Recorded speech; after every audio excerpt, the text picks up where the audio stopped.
manaraka antsika rehetra indray manaraka an'ity vidéo ity be dia be fangatahanareo fa androantsika dia resaka manokana momba ny cancer na ny homamiadana.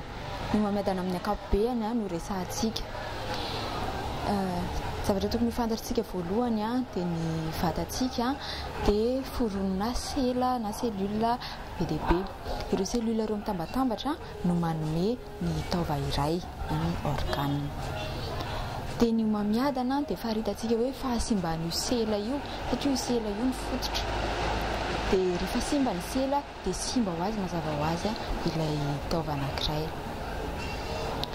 Be dia be ny mety ho antony fa ny homamiadana dia tsy mandeha irery fa ny homamiadana dia klasena ao anatin'ny hoe maladie multifactorielle.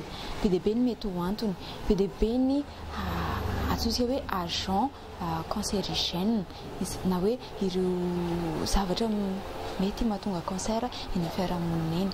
Fa ny tena antony anankiray ihany koa dia ny abetsaka ilay izy, izany hoe ny dose hoentin'ilay izy eo amin'ny vatana sy ny fotoana niainan'ilay vatana tao anatin'ilay izy. Misy antony vitsivitsy maromaro no lazaiko aminareo. Ireo anton'ireo dia atsotsika hoe facteur de risque. Misy ny facteur de risque professionnel na ny misihetry ny asa no mety azahoan'ilay olon'ilay agent cancérigène. Misy ihany koa ny facteur social izay hitantsika eny amin'ny fiarahamonina. Misy ihany koa ny facteur viral na ny microbe izay mety mahatonga azy. Dia misy ihany koa ny facteur génétique. Ilay vatantsika hatrany am-piandohana mihitsy no mety efa manana izay hoe prédisposition ho voan'ny cancer izay. Raha ny ireo rehetra ireo dia azontsika lazaina hoe misy ny facteur de risque azontsika ialana soamatsara.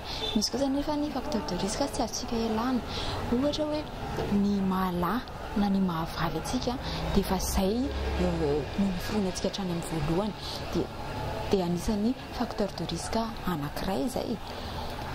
Dia misy ihany koa ny taona. Rehefa mitombo ny taona dia mitombo arak'izay ihany koa ny risque mety azahoantsika ny cancer. Misy ihany koa ny caractère familial, izany hoe ilay gène ao anatin'ilay famille mihitsy no efa manana izay prédisposition ho voan'ny cancer izay. Be dia be ihany koa nefa ny antony azontsika ialana, ny fifohana sigara, ny fisotroana toaka. Misy ireo agent cancérigène izay hitantsika any amin'ny sehatry ny azy. Ohatra fotsiny raha tsika ohatra izao hoe ny olona miasa any amina cimenterie manamboatra ciment dia misy an'ilay agent cancérigène ataontsika hoe amiante. Raha ohatra tena efa ela loatra ny asan'ilay olona tao anatin'ilay izy dia ela be izany ny ainan'ny vatany sy ny trohan'ny vatany amin'ilay izy. Dia ohatra ihany koa ny resaka radiation, olona miasa any anatina mine dia misy an'izay risque izay ihany koa. Fa izany rehetra izany akory tsy atao tena hoe hampatahotra antsika satria araka ny voalazako tetsy aloha ny cancer dia tsy mandeha irery akory fa ny cancer dia maladie multifactorielle. Raha misy exposition amina zavatra be dia be, raha araka na étude anankiray natao dia fito misy exposition amina zavatra fito manana facteur de risque fito ny olona anankiray dia izay izy vao hoe mety ho voan'ny cancer na mety mbola tsy ho voa ihany koa izy satria arakaraka ny toe-batan'ny olona ilay izy. Dia izay indray anazy natondra tamin'ity androany ity dia misaotra nanaraka ny vidéo hatramin'ny farany.